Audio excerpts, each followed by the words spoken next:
ഇരുളിൽ അലയും നരരെ തേടി തരയിൽ വന്നവനേ, കരകൾ പാപക്കരകൾ കഴുകും. ക്രിസ്തുയേശുവിൻ്റെ നിസ്തുല്യ നാമത്തിൽ ശുഭസന്ദേശത്തിലേക്ക് സ്വാഗതം. വിശുദ്ധ വേദപുസ്തകത്തിൽ യോഹന്നാൻ എഴുതിയ സുവിശേഷം 14 അധ്യായം 8-9 വാക്യങ്ങളിൽ നാം ഇപ്രകാരം വായിക്കുന്നു. ഫിലിപ്പോസ് അവനോട്, കർത്താവേ, പിതാവിനെ ഞങ്ങൾക്ക് കാണിച്ചു തരണം, എന്നാൽ ഞങ്ങൾക്ക് മതി എന്ന് പറഞ്ഞു. യേശു അവനോട് പറഞ്ഞത്, ഞാൻ ഇത്രകാലം നിങ്ങളോടുകൂടെ ഇരുന്നിട്ടും നീ എന്നെ അറിയുന്നില്ലയോ ഫിലിപ്പോസേ? എന്നെ കണ്ടവൻ പിതാവിനെ കണ്ടിരിക്കുന്നു, പിന്നെ പിതാവിനെ ഞങ്ങൾക്ക് കാണിച്ചു തരയണം എന്ന് നീ പറയുന്നത് എങ്ങനെ? തന്നെ അനുഗമിക്കാൻ കർത്താവായ യേശുക്രിസ്തു ഫിലിപ്പോസിനെ വിളിച്ചു. ഫിലിപ്പോസ് കർത്താവിൻ്റെ ഉപദേശങ്ങളും അത്ഭുതങ്ങളും അടയാളങ്ങളും നിരീക്ഷിച്ചു കൊണ്ടിരുന്നു. കർത്താവായ യേശുക്രിസ്തുവിനോടൊപ്പം നടന്ന് അവൻ്റെ ശ്രേഷ്ഠത കണ്ടു.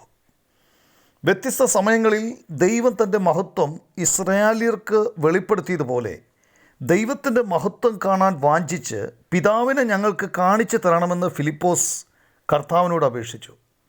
ഫിലിപ്പോസിനോട് കർത്താവായ യേശുക്രിസ്തു പറഞ്ഞു, ഇത്രയും കാലം ഞാൻ നിങ്ങളോടൊപ്പം ഉണ്ടായിരുന്നു, നിങ്ങൾക്ക് എന്നെ അറിയില്ലയോ?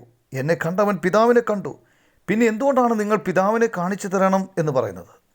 വിശുദ്ധ ബൈബിളിൽ ത്രിയേക ദൈവത്തിൻ്റെ സത്യം നാം വ്യക്തമായി കാണുന്നു.